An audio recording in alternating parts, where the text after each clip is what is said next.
Good evening, ladies and gentlemen. Y'all are listening to the Overseas Connection podcast. Shut up and sit down. Here we go! Will you come? I think we're just getting started.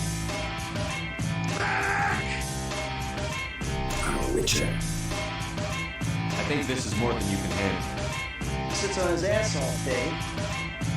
Let's do this. Hey everybody, thanks for tuning in to episode 685 of your Overseas Connection podcast. Today is May 29th, 2022. And if you're not familiar with us, we are a video game podcast. We consider ourselves older, wiser, more mature. That's debatable, the last part. But we'll talk some video games today. We'll talk about life.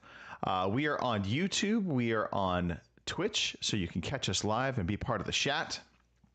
We are doing this every Sunday, 9 p.m. in the UK, 1 p.m. on the West Coast, 4 p.m. on the East Coast. And of course, if you're out hanging out with Kim, it's 3 p.m. Central Time Zone for you. Indeed. And that's a perfect way for me to say, welcome to the show, Kim. Yeah, thanks for having me, even though technically I'm here all the time anyway. But whatever. It's a somewhat nice day out. I think it's trying to rain on us. It just hasn't started yet, but it's warm, so that's nice.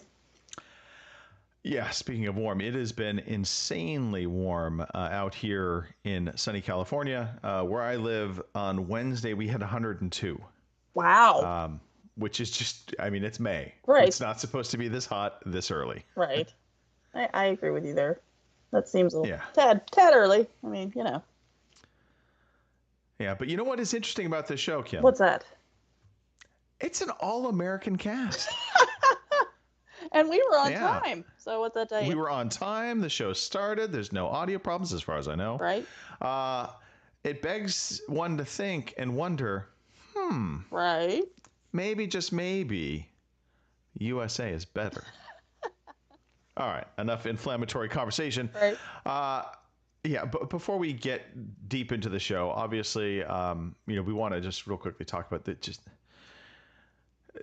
there were really tragic, the tragic events that happened in Texas, and they're just, it feels like it just happens all the time now, Kim. Mm-hmm. I don't have a good solution or a fix.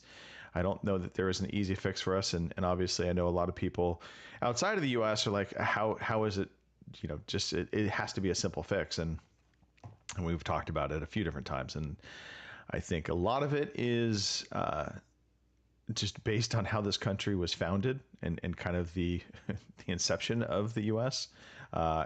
Just leads to some problems around the whole Second Amendment right stuff.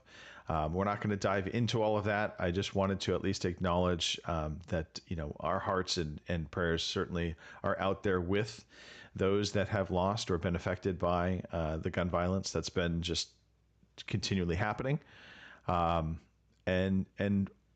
I just say I want some change. I do think there are sensible things that can be done, and I hate the term sensible solutions, but I just feel like there are some compromises that can happen to give us some better things in place to help mitigate. But it's not just all about only gun control. There are other factors as well that I think we need to bring into the picture as well and admit and talk about, because this is happening in this country for a reason, and it's not happening elsewhere. And that's not because there are no guns anywhere else in the world. So it just makes you stop and wonder what is happening under our own roof. Anyway, I just want to say that. I don't know if you want to add anything there, Kim. No, you pretty much summed it up for me. I mean, as a gun owner, and I don't want to get things started, but even I agree, there's got to be something.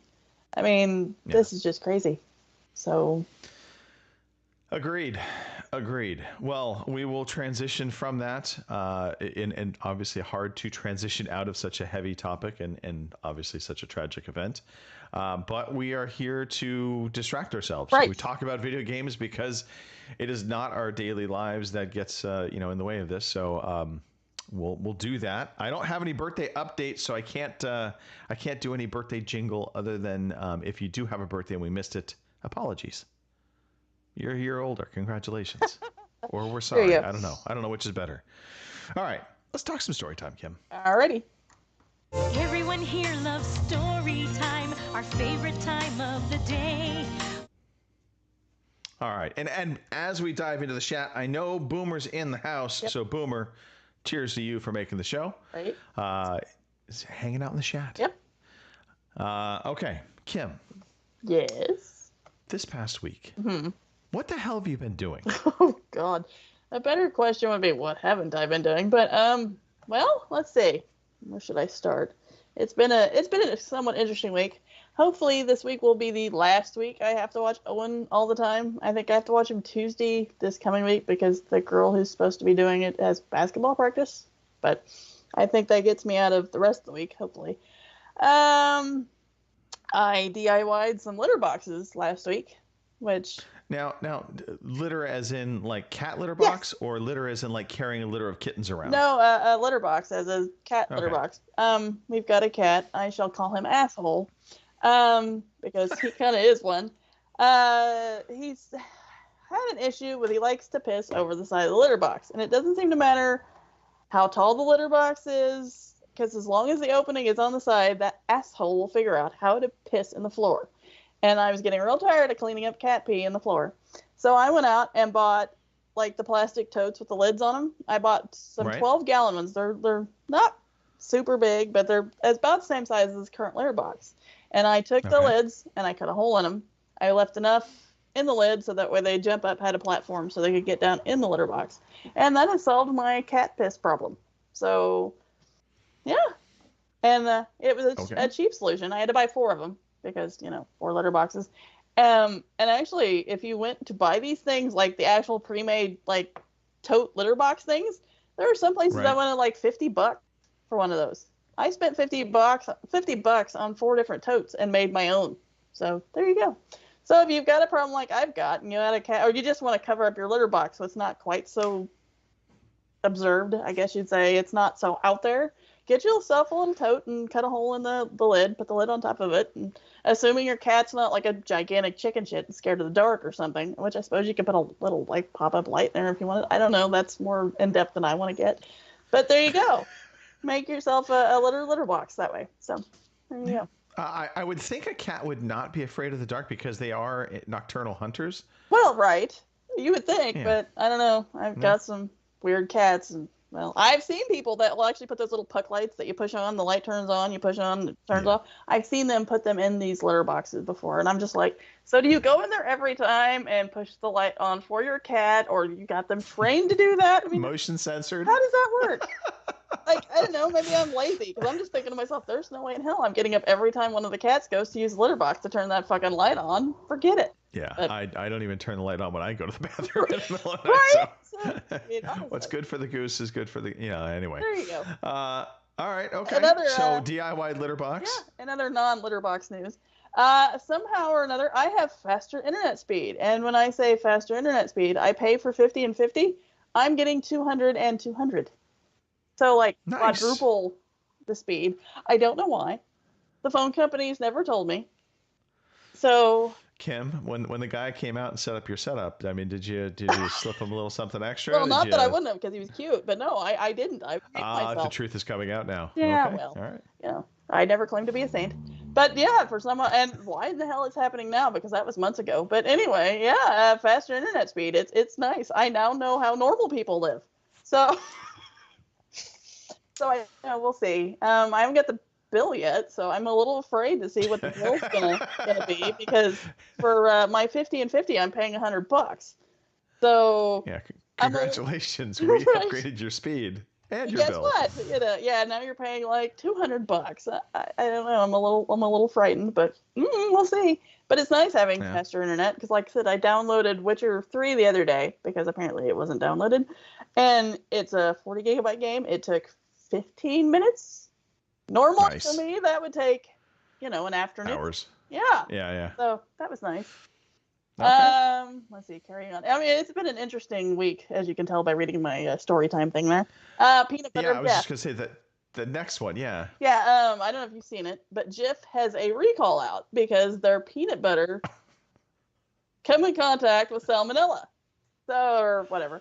So I did the little thing because I just bought a big, like, 40-ounce jar of crunchy peanut butter the other day. Like, a week ago, I opened it, made me a sandwich, didn't think nothing of it. And then Dad's, like, picking on me. He's like, is that the peanut butter with salmonella in it? I'm, like, looking at I hadn't heard, so I didn't know. Right. Yeah. So he's sitting there, and all of a sudden it pops up on the news, and it's like, if your peanut butter is this, it might be contaminated with salmonella. And all I can think is, oh, fuck. So I checked my peanut butter, and guess what? It was one of the jars that was on recall. Although somehow or another I managed to not get salmonella because I never got sick from my peanut butter and jelly sandwich. So thank God. Well, I mean, my guess is not every every container is going to have salmonella, but usually they just over precaution. Right. Just every bottle potentially that could be out there will recall it. Right. But this is also why I buy Skippy. Skippy sucks. Anyway. Yeah, so, enjoy your salmonella. Right. So here I am with a 40-ounce jar of peanut butter that I had just opened, and I had to throw it in the trash can. I was a little sad about that. But apparently they're sending me a coupon or something so I can go get me another jar of peanut butter. I would have hung on to that. I mean, raccoon problems. I know. Dad was telling me, problems. hey, when we got mice, he's like, that could take care of the mice issue real quick. I'm like, yeah, there we go. What are you doing? I'm giving the mice salmonella. Anyway, and further news, and this is the last little interesting tidbit. Over the winter, I apparently did something to my thumbs. I don't know if I sprained them or what, but they hurt whenever I went to, like, pick up a bucket or whatever. It's probably because I tried to pack 2 5-gallon buckets in one hand. And I mean, that old adage, just because you can, you probably shouldn't. And that probably is part of the reason why my thumb hurts. But yesterday, I found a surefire way to stop thinking about my sore thumb. I was walking into my pantry, and my washing machine is in my pantry. It's a pantry / laundry room. And as I was walking by there, I walked by and smacked this hand on my washing machine, causing me to jam my finger. And I don't know if you can tell which finger it is I jammed. It feels like it's your pinky there, Kim. No, sorry, yes. Yeah, it's swollen and it's sore, and I about peed my pants when I did it. So, but no, I no longer think about my thumb hurting because I jammed my fucking finger. So, it's been a week. Peanut butter, jamming fingers, litter boxes, fast internet. I mean, the litter boxes and the internet were probably the best part of my week. Everything else has just kind of sucked. So. Yeah, for the record, the solution on not thinking about your pinky, I feel like that is like straight up out of like an episode of like the, I don't know, Flintstones or even like Family Guy. I could just see that kind of sarcastic solution coming forward. So, sorry for your finger. That's okay. It'll be fine. It's actually a little bit better today than it was yesterday, other than the fact that it's swollen. But yeah. I mean, it's still on. So it's still attached. So, but yeah, I cracked that son of a bitch, and I swear to God, I think my neighbors heard me down the road because I was not quiet about it. And I almost thought about throwing my washing machine out the door, but I thought, no, kind of need that. Okay. So. All right. Yeah. So what about you? A long work week. I can honestly say I was well ready for Friday, Wednesday. Right. But no, got through the work week. Was able to get in some gaming time over the course of the week and actually catch in a few different shows. I actually watched The Protege while I was working, so I had it actually up on my computer monitor here. It's an Amazon Prime movie. Yeah. And it has Samuel L. Jackson and I'm going to draw a blank on his name. The original Michael Keaton. Mm-hmm. Michael Keaton plays in it, and then the main character, the main actress, I do not for life of me remember who her name, but she has been in other shows. She played, I think, the FBI agent in the White House show with Kiefer Sutherland. I got to remember the stupid name of that show. Anyway, needless to say, she's not somebody I typically see in a leading role. She's usually kind of like a support actress. But this go round, she plays the role of an assassin. And I don't obviously want to spoil anything, but really good action, very enjoyable, and I think probably better in my mind because I had low expectations coming into it. I didn't know what it was. And I was like, you know what? I'll take a chance. typically speaking, when you see some of these movies with kind of top tier actors, I get a little gun shy because, of course, all of the Bruce Willis movies that were coming out towards the latter part before he stopped acting, you think Bruce Willis, okay, awesome, Right. and then he would just dog shit movies, and I was just like, why is he even in this? So, of course, I now understand why. But yeah, no, The Protege, well worth checking out. I enjoyed it a lot. By the way, you're looking for Maggie Q. Maggie Hugh, thank you. Yep. All right. And then Ozark. So I continue to get through Ozark. I'm now in season 4, about halfway through, and this really is kind of the new Breaking Bad, if you will. I think it's as good. Not obviously as long running, and I don't think they're going to go as long running as Breaking Bad did. Right. But I think they're going to bring it to resolution soon. All I can say is some of the family members within the Ozark, some you initially like and grow to hate. And there's others that you're kind of like, mixed feelings about, and now, kind of looking at them much differently. And not so much the family members, just characters in the show. I really like how there's been a lot of like kind of hills and valleys with these different characters in terms of likability. And there's times where I've just been like, that person just needs to die. And now I'm like becoming a fan of one of the characters in particular, Ruth. She's really kind of grown on me. Early on, I just couldn't stand her. I was just like, oh, just kill her. But yeah, so Ozark, it's been good. Well, good. I'm really enjoying it. And then last, a little audiobook recommendation. And shocking, not R.C. Bray. I know. The romance is over. The romance is over. No, it's a book called The Expansion. It's a book series, I should say, called The Expansion. It's narrated by Luke Daniels. It took me a little while to warm up to him, and mostly because I literally have just nothing but R.C. Bray as a narrator for the audiobooks. And so when I was listening to Luke Daniels, I was kind of like, he's second-rate R.C. Bray. Right. But he does some, he also does the kind of thing that R.C. Bray does, where he's voice acting all these different characters, including female characters and characters of other nationalities, and he does it pretty well. I still think R.C. Bray is my preferred. If I'm going to have an audiobook done, but I love R.C. Bray. I think he's fantastic. Right. But Luke Daniels does a pretty good job in this. And the book series itself, it is a space sci-fi, kind of sci-fi opera, but you're not dealing with an AI, that is your buddy, AI type thing.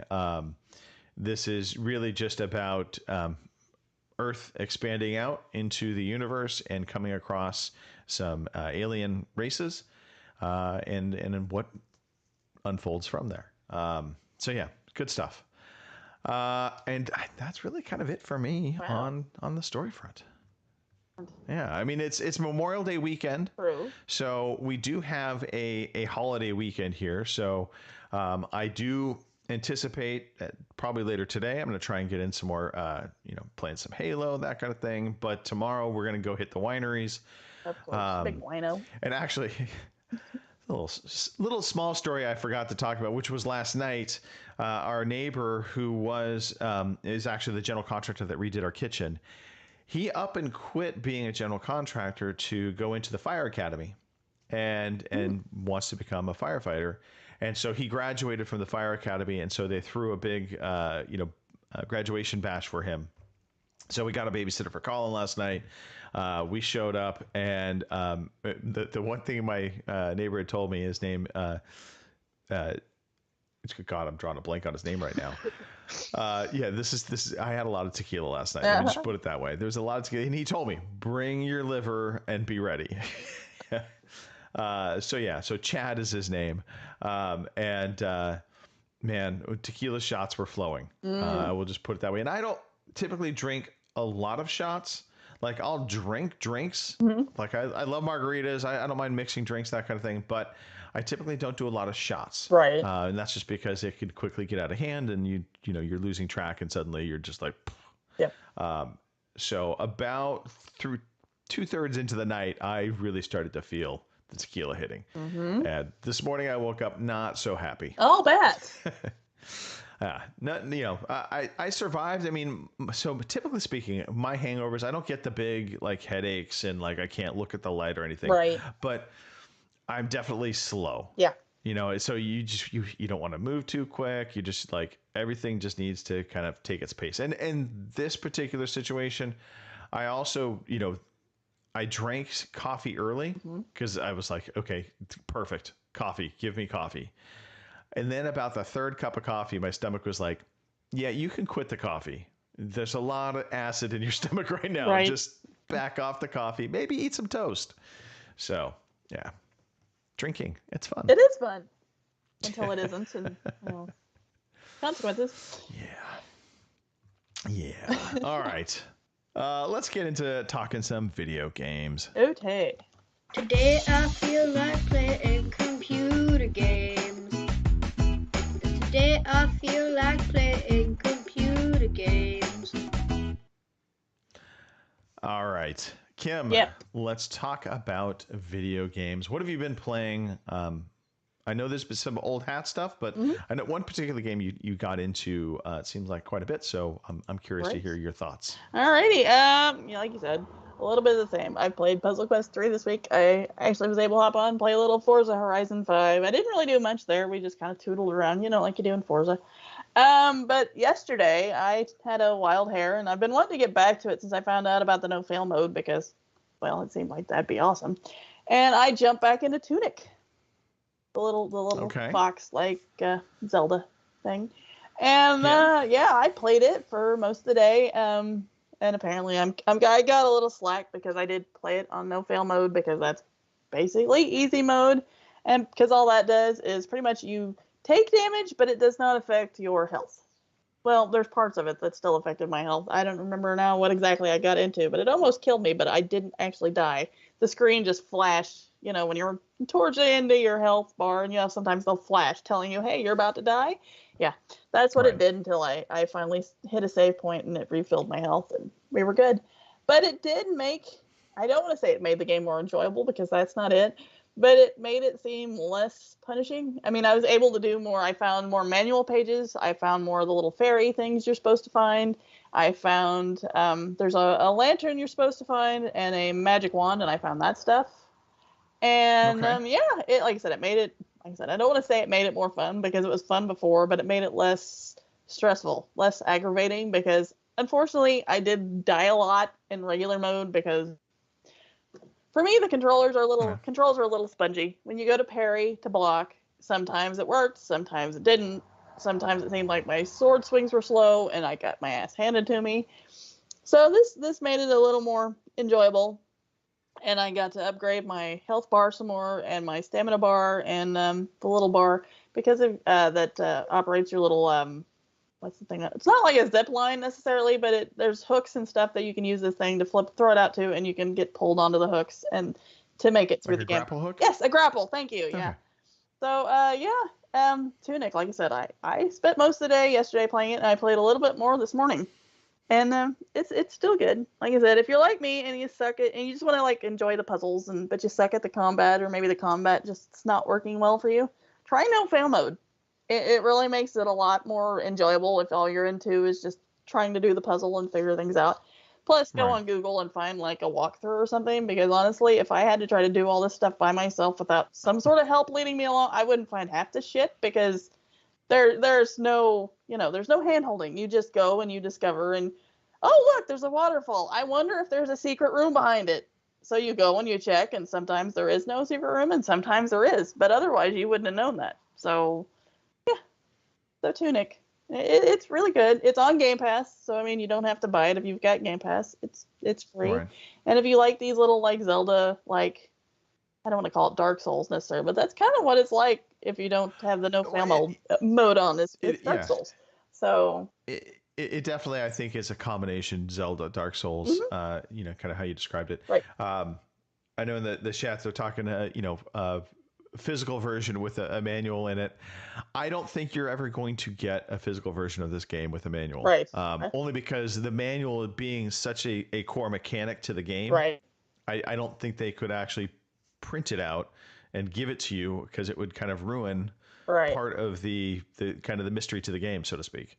And I've read a couple of spots on Google that there are some people that's even figured out what the manual's language is. I haven't. It just looks like a bunch of chicken scratches to me, so I kind of follow along with the pictures and go from there. So yeah. I mean, otherwise I go through a walkthrough, and like I said, somebody's gonna give me slack because I've done the no fail mode and I'm using a walkthrough. But you know what? I'm playing the game how I want to enjoy the game. So, hey, I think that is perfectly fine, especially in a non-competitive game. Right. It doesn't matter. It doesn't affect anybody else. Right. It doesn't make it any less enjoyable for somebody that wants to play it on hard mode. Exactly. If you like dying repeatedly and losing your shit and then having to go back and find your little ghost person and get all your shit back, hey, more power to you. Go for it. That just wasn't my jam. So, and I wanted to give the game a chance because it did look really good. And this helps me, give the kind of like Hades, because Hades does kind of the same thing. Yeah. So, which I really need to get back into that one these days too. So many games. I actually was looking at that the other day. Yeah. Look, I think this is actually a really good thing for Tunic because, again, the developers want you to play the game. Right. I don't understand why anybody would think the developer wants to make it so punishingly hard that you never actually play the game. Right. Although there are some developers like that. Oh, yeah. It always kind of baffles me a little bit why they would be that way. But, right. Oh well. Well, that's kind of why I was looking at it. I'm like, if they didn't want you to use it, it wouldn't put it there. So. Exactly.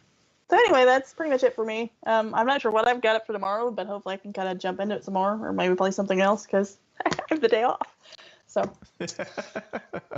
All right. What about you? Cool. We did our typical Halo gameplay session this past week. We also got in some PUBG. For the Halo session, though, we actually got in a little Entrenched, which is a new game mode, and it's interesting because at first I wasn't sure I would like it, and I have it up on screen. So basically, there are 3 capture points that come up on screen.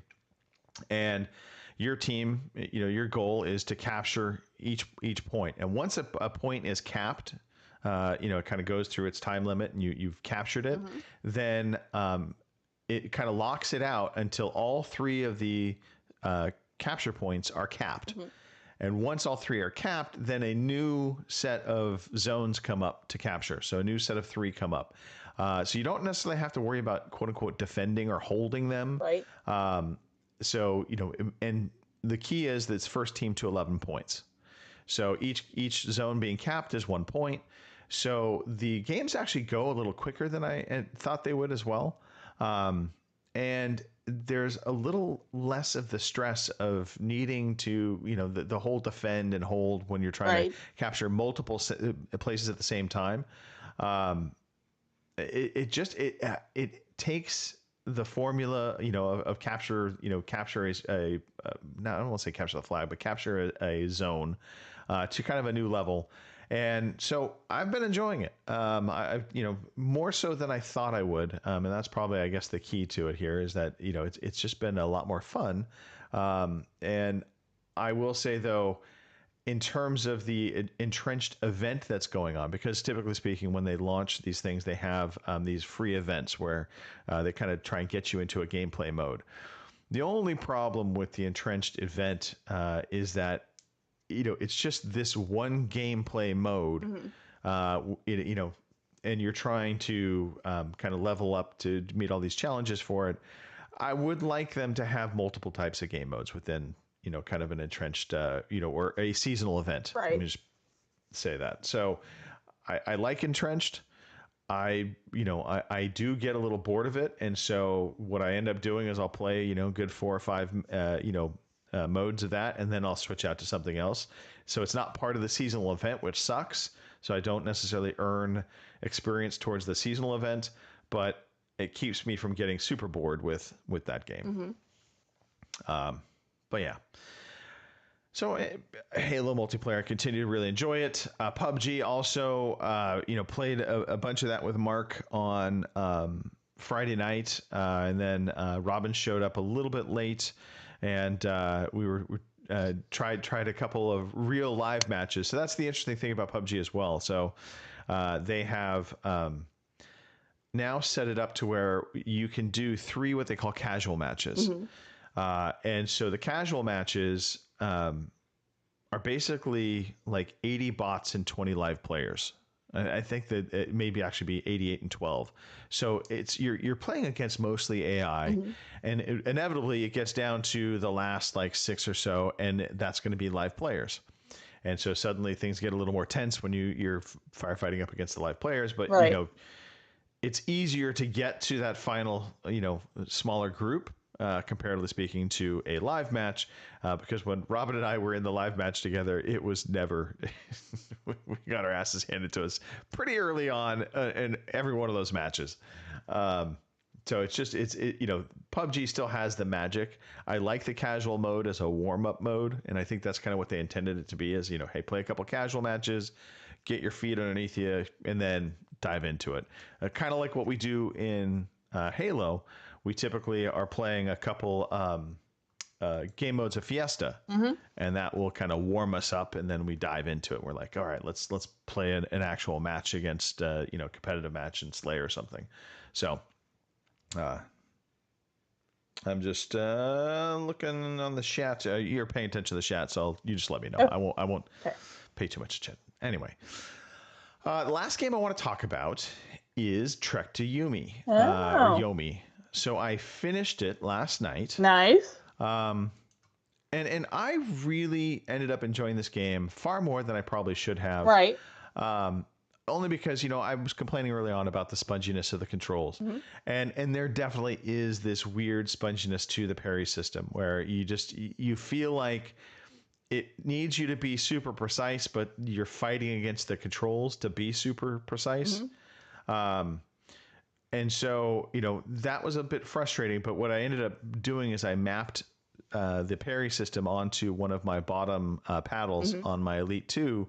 And it made a huge difference in terms of how well the game controlled and how it felt. And so, I was able to go through, and then really probably the last 2, kind of major boss fights, I did actually drop it down into easy because that was where I was getting super frustrated with the parry system still. Right. Because ultimately, you're still going to miss some here and there. But I was at the point where I just wanted the game to be over. Right. And I do feel like this game also does something that a lot of games do, where they put filler stuff into it. And unfortunately with this game, the filler is you pretty much fight similar enemies just with slightly different skins, multiple times. And so, I was just kind of like, okay, can we not just, wrap the game up, keep it a little bit shorter? Right. I think it would have been a better experience for that. All said and done, I want to say this is probably about a 6 to 8 hour game, depending upon how fast you're playing through it. And one of the great things it does, very much like some of the arcade racing game from Ubisoft. Again, my mind is mush right now. But the ability to start and just restart quickly. Right. So you're not waiting through loading screens. You're not having to, you're not punished for dying in that respect. So I love the fact that it's just a really fast restart. Right. The checkpoints also are pretty generous. So you're constantly finding a new checkpoint. And unlike other games where the checkpoint is just really there to save your progress, one of the nice things about all of the checkpoints within this game is it actually it puts your health back up to full. Right. So every time you get to a new checkpoint, your health bar goes all the way back up to full, which is just incredibly helpful because there's really no other way to gain health in the game other than the checkpoints. Outside of, they have one mechanic, which is if you stun an enemy, you can do basically a fatality kill, and that will restore some of your health. Right. The problem I found with that is it's only particular enemy types that you can do that to that you will actually stun. Most of the enemies, once you give them a killing blow, they just die instantly. Right. And so you never get the opportunity to restore some of your health, with the exception of a few of them. And sometimes you're doing your button combos, and so they go into that stunned state, but you're still swinging and you end up killing them anyway. Right. So some of my nitpicks, but just the visuals of this game are fantastic. It just has it just captures that feel of playing, this a samurai game, and I love the black and white use. Honestly, I'm usually not a fan of black and white, Right. And grayscale, but for this game, absolutely. You also hear like they have a little bit of that staticky hiss in some of the the settings, and you'll see some flickering on the screen. And so they just did a really good job of just putting this game and putting you into the vibe and essence of being a samurai. And there are a couple of path choices you do make in the game that will affect kind of the end of the game and what kind of ending you get. Right. I don't know how significant they are. I suppose I can look it up on YouTube and probably see what the difference is on the ending types. Right. But I got quote unquote the good ending apparently, and I was happy with it. But I did not feel a need to go back and try and play through again. That was the other downside to this game, I guess, is that because it is a lot of repeat and rinse, and they do pad it with some of that. You just, for me at least, I was just like, okay, I don't want to really go back through. I'm glad I've played it. Right. I really enjoyed this game. It's not going to be on my Game of the Year contenders, but it was definitely enjoyable. So no replayability. I kind of figured that. I mean, it's there. Uh-huh. You certainly could go back and replay it if you want. Right. But I feel like the controls are just finicky enough to where, at least for me, I don't have a desire to go back and play it again. Right. So. Gotcha. And that was really it for me on the play side. Now, the one thing I did do, which we'll do a little show and tell. So Steam Deck. Oh, yeah. Talking about it. So I had been told you could get Game Pass on Steam Deck. Right. And so I was kind of like, how do we get Game Pass on my Steam Deck? And so if you're looking here, hopefully I can put this up on screen. So that's my library as I'm going through. And if you go to the non-Steam library, lo and behold, there's Game Pass. And all I have to do is tap that, play. And as you will see in a minute, I should say, hopefully, you're getting a little loading screen. And then it should pop up. Maybe. As of course I'm looking at a white screen, but we'll see. The Steam Deck does every once in a while get a little finicky in terms of loading and not loading. Right. But here we go. Oh. So there is my Game Pass. Nice. I'm automatically logged in, and so I literally could, let's say I want to play Guardians of the Galaxy. Continue anyway. And so the Xcloud Beta. So this is playing it through Xcloud with Game Pass. The cool thing about this is that it really saves your battery life. So the Steam Deck, because it's playing through Xcloud, it's not processing the game at all. All of the processing is happening on the Microsoft servers. That's handy. And so... Because battery life for that thing is not real great, is it? Well, it says anywhere from 2 to 6 hours, I think, is what they claim. Right. And let me just tell you, 2 hours is about what you should expect. But yeah, and people are wondering about the fan noise. I mean, you hear the game. I don't hear the noise. Right. So it will, the fans will kick in. You'll hear them to a degree, but it's not going to be something that's going to just. All right. My old Xbox dominate. One, you can hear the fans flare across the room. So, Yeah. So I don't know, Steam Deck. This is kind of a game-changing thing for me because that's what I my wanted library. it for, is the Game Yeah, Pass my deal. library in my Steam Deck is fairly limited, Right. and having the ability to let me just put this into sleep mode. Having the ability to play my Xbox games now, and you can set it up to where it maps the controller perfectly to the Steam Deck, and so it just feels really good. Nice. So pleasantly surprised that I was able to get it working. It is a process. Right. So understand you're going to have to jump through a little bit of hoops to get it to work. There were a lot of recommendations to plug in a USB-C keyboard and mouse. Right. I think that would certainly make your life easier. Right. I did not do that. I used the built-in Steam Deck keyboard. And there's some finicky to that in terms of getting into the once you get into the back end Steam Deck stuff. Sometimes it's hard to get your cursor properly placed, or you want to add in text, because you will be basically a couple different areas in the property section of, like for the Game Pass or on the console settings for the Steam Deck, you're going to have to enter in some code. Right. And the code is lengthy. It's not something you're going to know off the top of your head, obviously. So you're going to be referencing back and forth. And sometimes it's hard to know if there should be a space, if there shouldn't be.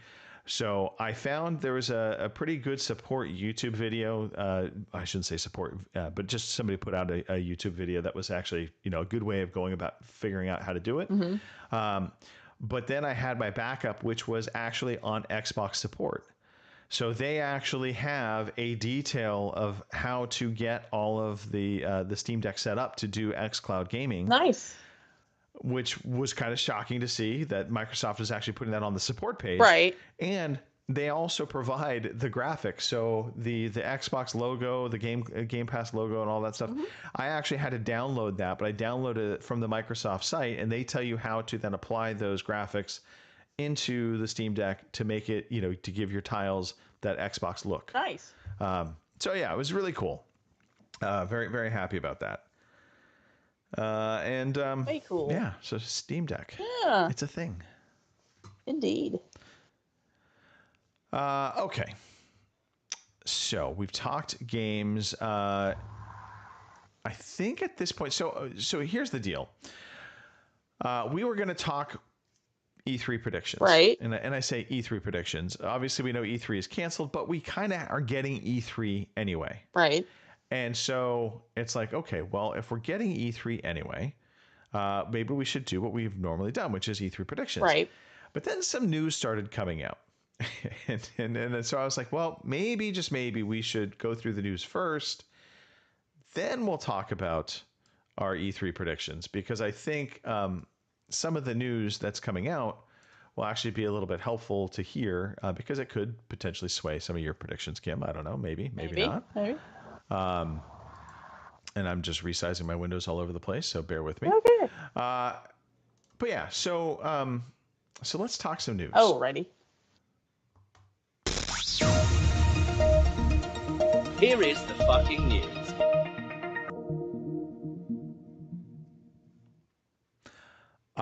Breaking news, Kim. Are you okay? I understand you're being invaded by raccoons, potentially. Yeah, I just had one walk by our front door. The Ring doorbell picked it up, and I don't know. I guess he was out there eating cat food. At least I hope that's what it is. So it's good of you to feed the cat. The raccoon. I know, right? Yeah, but cat's probably pissed off. Damn raccoons eating my food again. Right. That's all right. It'll be chore time after I get done with the podcast, anyways. I'll put more out there. So. All right. So news. We had a bunch of Sony news. There was a big financial presentation that took place over the course of the week, or earlier in the week, I should say. And out of that, a bunch of stuff came forward. So the first thing was kind of talking about some of the TV series, right, movies that they have set up. So it looks like, at least it feels like, they're spreading the wealth of where all of these different series are going. So they're not betting on just one service. So from all of these meetings, we now are to be believing, and it could change obviously, because I know the Xbox TV series originally was supposed to be on Showtime, Right. and then that transitioned to Paramount Plus. But the Peacock streaming service is supposedly going to be getting the Twisted Metal movie television series. HBO Max, of course, is getting The Last of Us. God of War will be on Amazon. The Horizon game is going to be going to Netflix. And then they also announced a Gran Turismo show. They did not give an actual platform. Right. But if I'm betting, just based on this list, I would think Paramount Plus would be next in line to get one of the shows. But I'm kind of excited about Gran Turismo in particular, only because I could see them potentially trying to make it more like kind of like the Motor Trend type of car shows, as opposed to just an acted television series. So it could be more, you're learning about cars, and there's been some fantastic shows, and again, mind totally drawing a blank. Thank you, Tequila. But there's a very famous British show, and for the life of me, I'm drawing a blank. Top I'm Gear? sure the chat will tell us. Yes, Top Gear. Thank you. So I love Top Gear. Right. I enjoy those shows thoroughly. So I would love to see something in that light. But I don't know, Kim. Out of these, what one or two are you most excited for? Well, probably the God of War one, believe it or not. I mean, out of all of them, the only one I'm kind of sitting there and scratching my head over is the Gran Turismo one, because I'm thinking, well, okay, how are they going to make a show out of that? Because, I mean, there really isn't like a cast of characters as far as I knew, because I haven't played Gran Turismo in years. But yeah, that's the only one that's kind of got me scratching my head, going, okay, how are they going to make that one work? Because even with Twisted Metal, I know there's a storyline behind that one, because are they escaped prisoners or some shit? Because I haven't played Twisted Metal in years either. But I don't know. I think out of all of them, I'm looking more forward to the God of War one and maybe Horizon more than any of the rest of them. But I think I'm with her. I'm right there with you. The Gran Turismo one, obviously, I'm hoping it's not GT Academy, which I know the chat Boof is talking about it. Gotcha. I would love more kind of a car show as opposed to gamer centric. Right. God of War to me seems like that is the one that could potentially be awesome. I just, all the pieces are there for just a great show, as long as they have the budget for the CGI, which I think these days we know that they're putting that kind of money into it. Right. So that to me is like top of the list. Horizon is definitely right there with it, though, because I think again, the CGI would be perfect, kind of complement to do live action with some crazy looking robot dinosaurs, right? Or robot dinosaurs, or robot. I don't know. I like robot. Works for me. The one I think I'm least excited for is Last of Us. Right. And I say that because the Last of Us games themselves were so theatrical in their presentation. Again, I literally watched Last of Us 2 on YouTube, and it was perfectly fine. Right. It played like a movie. I don't feel like we need a movie made of what, a game that had a lot of theatrical, presentation to it. So, I don't know. That's just my 2 cents. But I mean, I'm sure general public will love it. Oh, yeah. Assuming it gets done well. Well, yeah, because, the guy from The Mandalorian is in it. So, I'm sure they'll all be all over that. So. Yeah. And I know the question in the chat, for God of War, do they go Greek mythology or Norse mythology? What do you think? I don't know. I would say if they're trying to keep it with what's going on now, I'd say they probably skip it and go right to Norse, but I could be wrong. I mean, they may start with Greek and then kind of speed it up and then skip to what we know now, but I don't know. I guess we'll see. Yeah. I lean Greek only because I think most people know Greek mythology more than any. That's true. Good point. So it'll be easy for people to understand who these other characters are. Right. Okay. Moving on to more Sony news. So Sony also had this big financial presentation, and a lot of info was coming out of this. But I pulled a bunch of slides that were posted up on NeoGAF because I felt like some of these were interesting, for lack of a better way to put it. So one of the things that was shared was the evolving shape of the first-party portfolio. And so they have this graphic, and basically they were talking about different fiscal years. So they showed fiscal year 2009, where it basically was about 90% of their releases by platform. So 90% of their platform was PS4, and then about 10% of that was PC. And so that was 2009. We shift to 2022. And it looks about 35%, 40%, somewhere in there is PS5. And then they go up to about another 40% is going to be PS4 and PS5. No PlayStation 4 only releases. And then about 15-20% was PC. And then about 10% mobile. And I know the numbers aren't totally jiving. It's just because it's a visual graphic. It's not actually broken out in percentages within the graphic itself. Right. And then they showed the projections for 2025. And this is where it kind of got interesting. PS5 jumps up to about 50%. But then the other 50% is about, I'll call it 2/3, 1/3. 1/3 mobile and 2/3 PC. And so just they're very much embracing these additional platforms, right? Or like that's projection. We also got word that they said that the PS5 or PSVR 2 will release with over 20 games, both first and third party, when it comes out. So there should be a decent number of titles coming out at launch. We still don't know when that is and when they have that slated for. And then they talked about expanding their IP, so increasing in new IP investment. So again, kind of looking at comparing 2019, 2022, and then what they expect in 2025. In 2019, about 77% of what they did was existing IP. And only about 23% came from new IP. In 2022, they now have shifted. About 34% is new IP, and about 66% is still existing IP. And then in fiscal year 2025, they're projecting that to be 50-50. So really trying to focus in on new IP, bringing that in.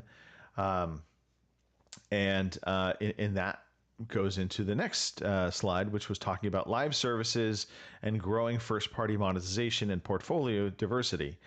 And so they kind of, it was interesting. So they showed a more diverse first-party portfolio.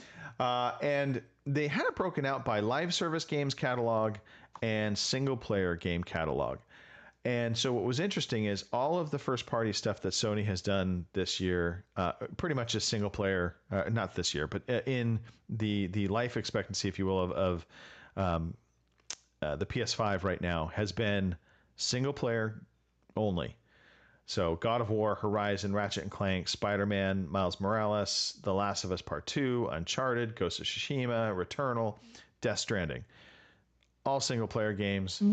Really with no multiplayer. They might have some co-op components to them, but they're pretty much single-player gaming experiences. And then the one live service game is MLB The Show, which we know is on multiple platforms now. So they said the projected number of live service franchises by year. So 2021, they have 1. In 2022, they're projecting 3 live service games or franchises. And that basically escalates. So in 2023, it jumps to 6.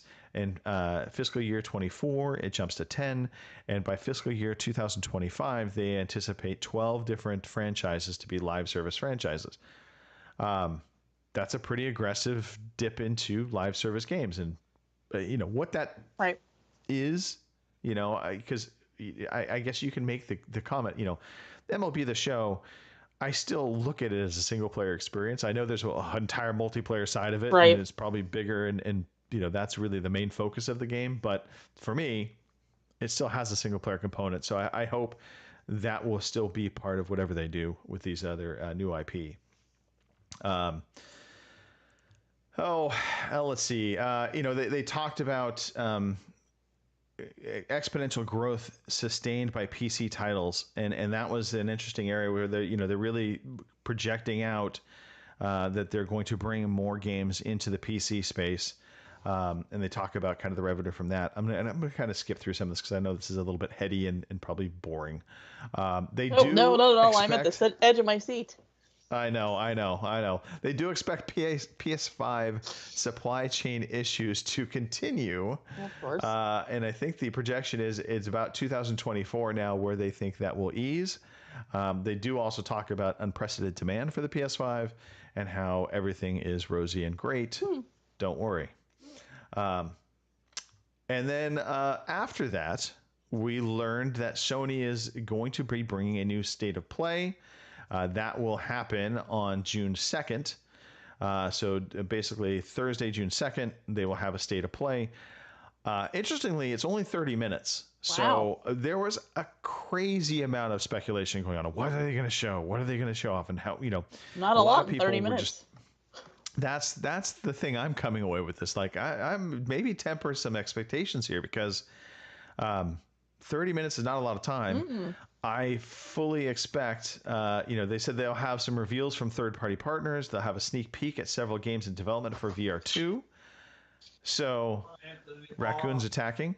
Probably. Hold on a second.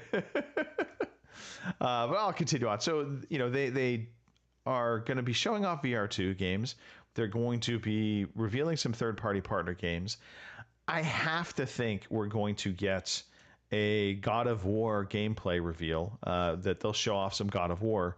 So after that, you just don't really have a lot of time for anything else. So this is kind of important information as we start considering what we're doing for our predictions, because I think initially when I heard State of Play, I thought, okay, maybe they're going to do an hour-long State of Play. It'll be their E3 presentation. Nah, this is really just their same State of Play formula. 30 minutes. They're keeping it short, and so I have adjusted some of my thinking about what might come out of that. And then we got another interesting little tidbit. So a bunch of companies are now coming forward with some live stream events, set in this first and second week of June. So Sega is going to be announcing a new project via live stream on June 3rd. What this is, who knows? Because literally the screen was, it's written in Japanese, so I have no idea what the heck the announcement will be, but we'll find out. And so, that was the week of kind of the crazy or big news, or maybe not so crazy or big news, but it was just interesting information coming out of Sony. Now, that said, we have a lineup of events now, Kim. Mm-hmm. We know on June 2nd, we're getting the State of Play from Sony. On June 9th is the Summer Game Fest, that Day of the Devs, Jeff Keighley's attempt at taking over E3. Mm-hmm. We also know June 10th, Netflix is doing Netflix Geeked Week, and that will be a showcase of games of some kind. June 10th also Tribeca Games Showcase. Again, who? Right. Okay. All right. Sure. Mm-hmm. And then, of course, the most anticipated one, I think, outside of maybe the Sony PlayStation 1, because I think there's a lot of people that are now very much looking forward to that, is the Xbox Showcase. Right. And that will be on June 12th. As we know it stands right now, it's roughly 90 minutes long. So that leads us to, let's talk about predictions, Kim. Oh, goody. Yes. This is where we basically put our best guesses. Wow. They can be grandiose, they can be normal, but we're going to put forward some predictions here. I asked, and we'll ask the guys next week when they come back into the show to give us theirs, as we lead into the E3 week. Granted, the Sony one will have already happened, so they're losing out by not being on the show, Kim. Sure. We get the ability to actually make some predictions that they won't be able to make. So, Alrighty. 3 predictions for the Microsoft Xbox Showcase, only because that was the one we knew was set in stone when we came up with this predictions concept. Right. And then 3 additional, and it could be from anything. So it could be from the Summerfest. It could be from Sony's State of Play. It could be from anything. You tell me. So let's start. Give me one, and it can be just a regular prediction. You can do a bonus add-on to it for an extra point. So you can win some extra points here, Kim. Just saying. Yeah, exactly. This is bragging rights. This is for all the bragging rights in the world. Alrighty. All right. All right. We'll start with some Xbox ones because, well, that's what I've got at the top of my list. I think we will see some Avowed during the Xbox deal, because we haven't seen really anything since it was announced. I think some little tidbits here and there, and I think we're due. I don't know why. Maybe it's because it's an RPG and that's my jam, and well, that's what I'm looking forward to. Even though I do think it'll probably be at least another probably couple of years out, more than likely, as most of these probably will be, because it seems like with the pandemic, it's kind of pushed everything back. So now they're back even further than probably what they were originally meant to be. But yeah, I think we'll see something from Avowed. It's been a while. They've been kind of quiet. And I think that would be something big that, hey, guess what? Avowed, everybody, because we haven't heard anything for a while. So. Okay. At least that's, my hope. Do you want to add any kind of bonus onto this? Do you want to give are they gonna give us a release date or release time frame, anything like that? Well, that would be nice, but seeing how well they're doing with release dates here lately, that's probably not such a good idea. But probably. It would be nice if they popped up and said, "Oh, it'll be out next year." But then I fully expect if they do say something like that it will be again pushed back to a later date because, well, that's kind of the way things are going here lately. So. It won't break my heart too badly because, like I said, I don't see any of these really coming out for at least another couple of years. As much as I would like some of them to come out now, I would rather it be late than be buggy and unplayable. So I will not be one of those people you hear complaining on Twitter that, oh my God, they pushed the game back another 6 months. No. Kim, this ruined people's lives. I know, right? Just saying, Okay, all right. That's a good, solid start. Okay. I think that's very plausible that we see something from Avowed. My first prediction, I'm going to go with for the Microsoft Xbox conference. I'm going to say we will see the reveal for the new Compulsion Labs game. Ooh. So these are the people that did We Happy Few. Yep. We have heard nothing from them ever since that game came out. So we will get to see that. No other prediction with that. No bonus, nothing. Just straight up, the reveal will happen. Gotcha. Okay. Back to you, Kim. All right. On the non-Xbox front, mainly because I wasn't sure where these would exactly go, but I have been hearing a little bit about Evil West, and that was one of the ones that we saw when it was all announced. What's that been? Was it last year? Was it last year? A year before? Anyway, whenever it was. Okay. I think we'll see some gameplay from it, and I think they will give us a release date, because technically I think it's supposed to come out this year, unless, of course, it gets delayed and pushed back, which, let's face it, we all kind of think that anyway, pandemic, yada, yada. So, yeah, I think we will see something out of Evil West this year, and I think we will get a release date that could possibly also be this year. So. Okay. All right. I like it. Thank you. I will switch gears. I'm going to. This is a fun one. And this, so I don't think. Well, I think Sony wants to get into the Design Labs stuff that Microsoft's been doing with their controllers. So my prediction is Sony will announce a new Design Lab app within the State of Play, talking about being able to customize your PS5 console or controller. And bonus to this is it will only be available to start in the US. So they will roll it out in the US first, and then they'll roll it out elsewhere after that. I can see that being a thing. Because, I mean, everybody likes their customized controller sort of thing. So exactly. And you have to think Sony wants some of that money. Sony loves their money. All right, Kim, give me another one. All righty. A personal one of mine, because I really want to see more on it, is Dragon Age 4. I think we're going to see more Dragon Age 4 stuff than we've been seeing, because lately it's been is like drawings and little things like that. Nothing real big and major. I think we'll actually get something, I don't know, maybe, I don't really want to say like a trailer necessarily, because that would imply that they're probably done with it, which they probably won't be done with it for another couple of years probably, but I would like to see something. Maybe, well, all right, maybe a trailer. I guess I'll put it that way. Not that it has to be gameplay necessarily or anything like that, but I do think we'll get like a story type trailer kind of telling us what it will be about, because all we have right now are just kind of hints and suggestions that, oh, hey, you might go here, and this one might be here, and this person might be in your group, yada, yada. I kind of want a little more than that, so that's kind of what I'm hoping to see this year, because we haven't really seen jack squat in a while, other than some stuff that's been released on Twitter. Because here a while back, there was a games deal that was supposed to go on. There was supposed to be some big deal there, but it never really kind of happened. So I think we're due for a little Dragon Age 4 news. So okay, at least I hope so. All right. I like it. I actually almost went Dragon Age 4 with my predictions as well, but I knew you would be going there, so I said, Right. no, I won't do it. Right. All right, I say in the Summer Game Fest, Jeff Keighley's event, that Kojima will make an appearance, that he will be there to discuss his next game with a little teaser trailer kind of thing. I feel like it's a given. Right. I don't know. I can't not see Kojima not being in that show. Right. He and Jeff are very good friends, so I feel like that will be his get. And the bonus to this will be that I will say a bonus add-on could be that he will actually reveal not Death Stranding 2, but this is the other new game that he's been working on, the rumored deal with Microsoft. Right. That's an Xcloud game. So that will be the big whoop-de-doo with his game. That'd be interesting. I'll go to the chat here.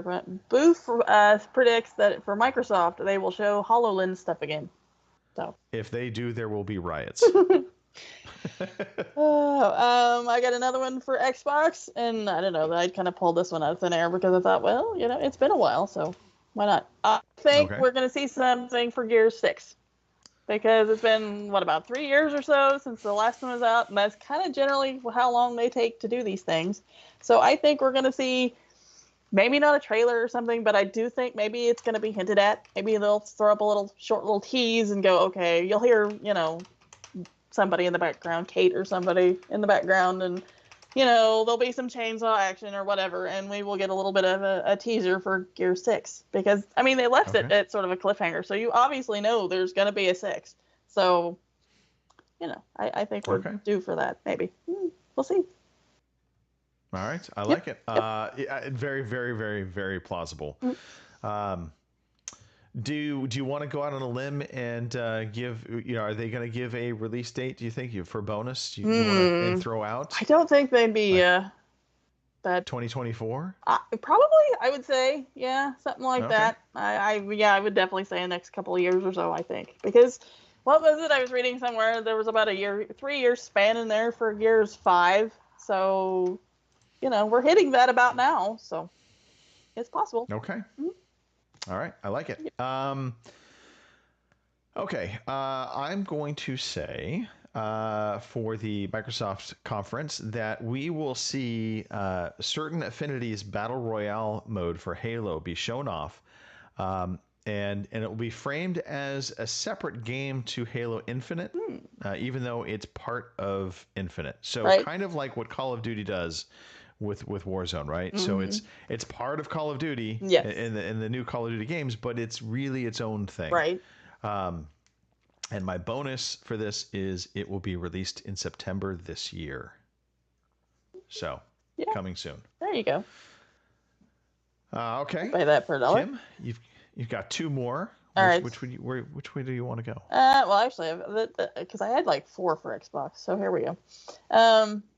I think we're going to see a whole bunch more Game Pass games. Maybe they be indie games or whatever, but I think we're going to get a whole slate more of Xbox Game Pass games that'll be revealed. Whether they be indie games, whether, I don't know, maybe we'll get a surprise. This whole Activision Blizzard thing will pass, and they'll pop up on the screen and say, hey, guess what's in Game Pass today?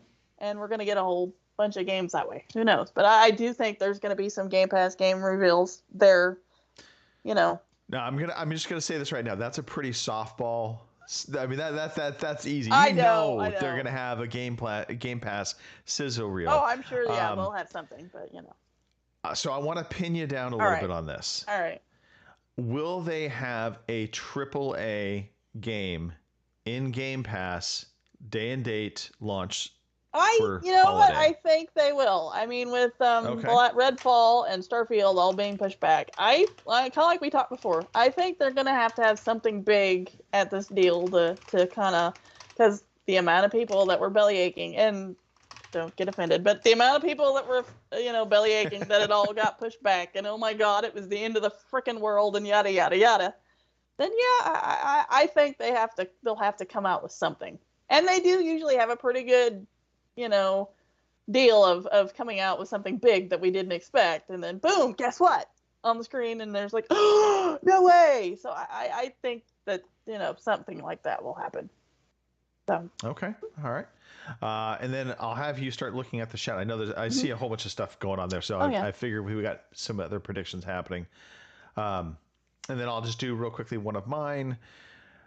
So I'll go back into the Summer Game Fest side of it. I think Insomniac is going to tease a new game in the not the Summer Fest, but this will be part of the Sony State of Play. Right. We'll get a tease on a new game. And this, of course, is when I was thinking this was going to be longer than 30 minutes. Right. So this, I don't know how likely this is anymore.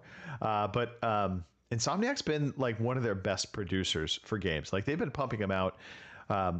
So I feel like they have the team set up to be just a really well-oiled machine. So we know they have Spider-Man 2, that they're working on. Right. We know that they have Wolverine that they're working on. However, I think about it and I'm like, Sony really has this whole games as service, live service thing. And so my bonus here is not only do we get this Insomniac tease on a new game, but it's going to be a Resistance game. And it'll be a games as service style, similar to what they did with we saw Sega do with Outriders. So that will be kind of one of the other new titles that they're working on, but it will not have a release date, of course, because it's going to be pretty far out. Right.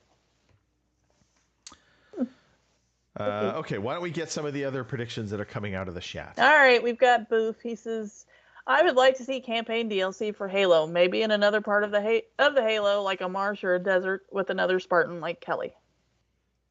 And he's got a Summer Games prediction.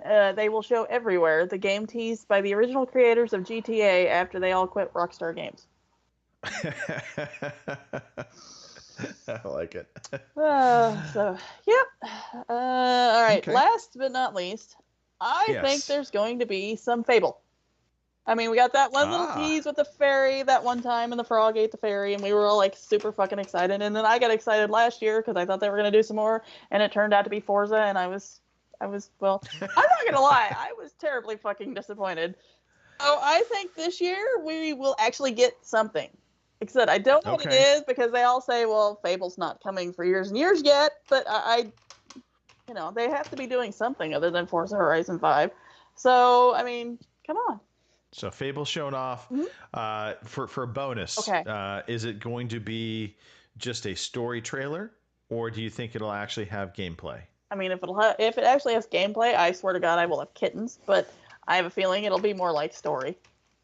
Which, all right, but it's something. And they haven't really put out a whole lot of anything on Fable other than that one little tease I think we've got, at least not that I can remember. It's been that long ago. So... Yeah, I think it'll be a story thing, but if there is gameplay in there, like I said, I will have kittens. So, or at least you'll hear me go, oh my god, oh my god, oh my god, So, that Fable, I think we're due for something. So. Okay, all right. And that's all my predictions. I like it. Yep. Okay. Well, my last prediction, I'm swinging for the fences on this one. Oh boy. Yeah. So. Obviously we know Starfield got pushed out. Right. We know that Redfall got pushed out, and it was kind of like, okay, they're two, quote unquote first party heavy hitters pushed out. We assume Forza 8's coming, but nothing's been confirmed. Right. Here's my crazy prediction. Alrighty. Hellblade 2 is actually being released in 2022. Yep. It's further along than everybody thinks, and they felt confident they could get Hellblade 2 out this holiday, and that allowed them to push those other games out. Yeah, I could see it. I could. And the bonus, it will take Starfield's previously release date of 11/11/22. There you go. That's a good one. I like that one. Yeah, and if it's not going to be Hellblade 2, then I think Sony's going to be an asshole, and they're going to put God of War releasing. Well, yeah, I wonder about that because that's what everybody's saying now is that God of War will be out this year. So yeah, it's pretty much given, I think, at this point. So because what was it? They rated it in Korea or something or the other day, so now everybody's screaming, "Oh, yeah, it'll be out! It'll be out!" Yeah, I feel confident it will be out. I think though they likely bring that out. I mean, again, this is not predictions anymore. This is just speculating, but I think Sony doesn't put as much value to trying to release in November, December. I think they much rather have their first party in kind of that October, September timeframe, and just give them a longer run, if you will, in that holiday season. Right. So I'd be shocked if God of War didn't come out in late September or October. Right. Okay. Yeah. Great predictions, Kim. I love it. I think we are going to swipe the floor with the other guys because, they're all... we know where Robin's predictions are going to go. Right. Yeah. Or Aliens Colonial Marines. So. Exactly. I bet he should predict that. You really should. Sequel, Inbound. All right. That brings us to the release calendar, Kim. We do know there are some games actually still coming out. Just a few. I didn't really recognize too many of them, but we do have a few coming out. Your new releases for May 29th to June 4th are Silt, which I guess is a game about dirt. I don't know. But anyway. I'm really glad it wasn't spelled differently. I know, and if Robin had been here, it would have been. And I really had to look at it to make sure that I didn't slip up and say something else. But anyway, Silt for PlayStation 5, Xbox Series X and S, PlayStation 4, Xbox One, Switch, and PC on the 1st of June. So enjoy your dirt game. I don't know. It may not be dirt, but it's named Silt. I mean, come on. It feels like it's a dirt game. It should be. We have Card Shark, and holy crap, I just went wonky there. Let me get back up there. Hold on. Jesus Christ, they got too much crap on this screen. I swear to God.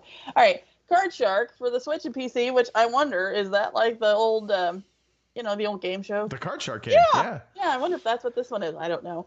But it's out June 2nd, so I guess it's on Switch and PC, so maybe I'll find out. One I'm kind of looking forward to, but I'm not real sure about, is Diablo Immortal for iOS and Android. Yeah. That may be something that I download on either my phone or my tablet, and that might knock Puzzle Quest 3 out for a while. I don't know. We'll see. But that's out June 2nd as well, so it's right around the corner. I've been hearing good things about it, too. Right. And people are saying it's much better than you think. Well, right. Well, they've got, who is it? Rod Ferguson, who used to be with Gears and the Coalition and all of that, who's actually running this thing now. So, that gives me hope. So, let's see. We have a Gigalopolis. Gigalopolis? Apocalypse. Gigapocalypse. Gigapocalypse. That's the one for PlayStation 4, Xbox One, and Switch. What he said on June 2nd. Last gen game. That's interesting. Well, Switch, but yeah. That's enough. And Soldiers, which is spelled interestingly. It's not like you'd think of Soldiers. It's SOULDIRS. So Soldiers, I'm going to assume it's got some sort of paranormal or some sort of bent to it, but whatever. PlayStation 5, Xbox Series X and S, PlayStation 4, Xbox One, Switch, and PC on June 2nd as well. And last but certainly not least, we have Unexplored 2, The Wayfarer's Legacy. Okay, not to be, confused with Uncharted or anything like that. For the Xbox Series X and S, PlayStation 4, Xbox One, PC on June 2nd. Wait, no. PlayStation 5? Interesting. Although that could just mean they've got it coming out for that at a later date. I've seen it before. But anyway, those are your new releases for this week. A couple of good ones or interesting ones in there. So. Yeah, clearly Diablo is, I think, the game that has the most notoriety and hype. Right. But I mean, I'm very curious about Silt. Is it a dirt simulator? If it's a dirt simulator, I mean, I could see this Anthony being will probably want it because he likes all them simulator games. So he wanted to mention lawn mowing simulator the other day, and I'm just like, get on the lawnmower with your grandpa. It's the same damn thing. Yeah, real life simulator. Right. There you go. All right. Kim, on Wednesday night, we religiously now play Halo. Halo Infinite multiplayer. Kim, we've got to get you in there one of these days. I know, and I plan to. Like I said, it sounds like maybe my working with the children thing is lessening. So hopefully. If you would just put them in the closet, Kim, everything would be fine. Right. One of these days. Yeah. But Wednesday nights, 9 p.m. In the UK-ish, and usually we go for about an hour or longer, depending upon how my lunch hour is going, and or how much how long the guys in the UK can stay awake for, because they're getting older now. They start wanting their warm milk and the little blankie, and they want to tuck in pretty early. So right. And then Friday we are trying to establish some PUBG night as well. So Fridays we are doing same time, 9 p.m. in the UK, 1 p.m. out of the West Coast. Pick your time zone in between. If you are free and around, come join up. Marcanix and I are playing some PUBG, and so as long as we have room on the squad, you can join up and we'll go have a laugh. And well, Kim, I think it's kind of a show. Wow. It feels like, we're at the end. I know. Holy moly. We filled up some time. We did. Kim, look, real quick, where can people find us in terms of the show? Obviously, if they're watching now, they don't need to know that, but maybe they're listening to us on the audio side. Alrighty. Well, on the audio side, we're on Spotify. We're on Podbean. We're everywhere. Let's see. If you want to tweet us, we're at OC Podcast, at OC_podcast. On Facebook, it's fb.ocpod.com. You can leave us a review. God knows we love reviews. We don't get many of them. So, we could use them. We also probably should check. Well, right. Yeah, we're kind of bad about that, too. Yeah, pretty much. But yeah, if you want to get hold of us, there are definitely ways. So, as long as it's not hate mail. Then again, I guess if it is hate mail, it might make for a good show. I mean, we all have that one, mean tweets thing that goes around. Maybe we could do that. Although, let's be fair, I'd probably start bawling, so maybe that's not a good idea. Okay. Apparently I have to all right. again. Raccoons? I hope not. They sound like big raccoons. I know. They're definitely a big raccoon. Yes, I am podcasting. Nope. Oh, podcasting. This is my brother, Stacy. So. Howdy. Hey, Stacy. See, I told you, he is a dude, and his name is Stacy. Yeah. So there you go. Once in a while, yeah. Too. Not anymore. I'm old now, so they don't give me. Old and ugly, we know. Yeah. Yeah. Alrighty, I'll be out in a minute. Alright. Yeah, I got a buck monkey buddy. I run Cahokia. Okay. Good mittens. See, family time on the podcast. Yay! Mittens. Love it. Yep. Look into your life, Kim. Look right? into your life. Yep. Real time. See? Yeah. All right. Well, let's wind up with some shout outs. Why don't we shout out the chat in particular? Right. It's been active. Speaking of the chat, Martin wants to know if we're on TikTok. Well, I'm not on TikTok because, I don't particularly care for TikTok, but I'm sure somebody is. Robin is on TikTok. There you go. Robin Tate is on TikTok, and you will be amused. I was going to say, let's face it, he's funnier than I am, so there you go. Let's see. Shatters. We've had Martin, who I just mentioned. We've had Boof and Boomer. So thank you all for stopping by. Even with just the three of you, it was rather chatty today, which is nice. So thank you guys for stopping in and making us laugh and giving us a few predictions along the way. Appreciate it. So, and thanks for watching my back for the raccoons, because at least now they're using the door, so not the ceiling, which is nice. Shout out to Tank Top. We did a good show, believe it or not. I think people will be surprised. We had a good show. So I'm not surprised at all. I had full faith that we would deliver a great show. And one of us might did. I add, again, error-free, right? Family-friendly. Right. And, yeah, okay, maybe not friendly, but family. Yeah. And, yeah, it was good. All right. So I enjoyed my time with you, Kim. Thank you very much for making the show. Otherwise, everybody would have been treated to me literally talking to nobody else and rambling through all of those Sony slides in detail, I would have bored the hell out of everybody. So I'm glad you were here to curb that. Yeah, I saw you starting to nod off, and that was my cue, so it was good. Hey, everybody, thank you for tuning in. We really do appreciate live listeners as well as the people that catch us on, the rewind. Live listeners opposed to dead ones. But anyway. Yeah, we count the dead ones too, Kim. All right. It helps our numbers.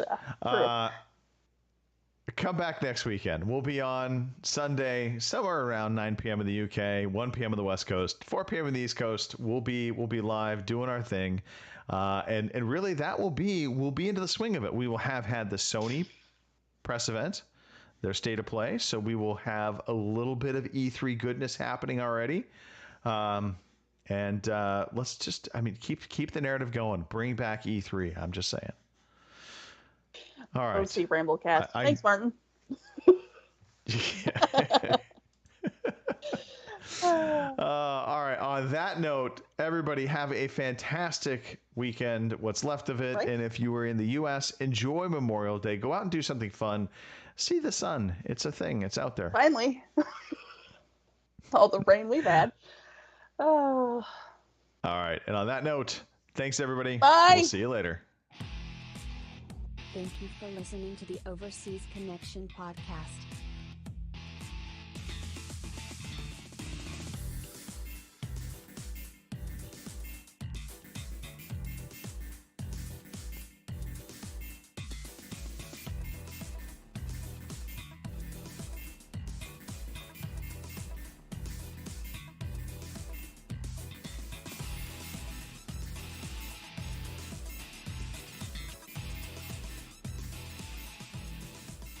See you same time next week.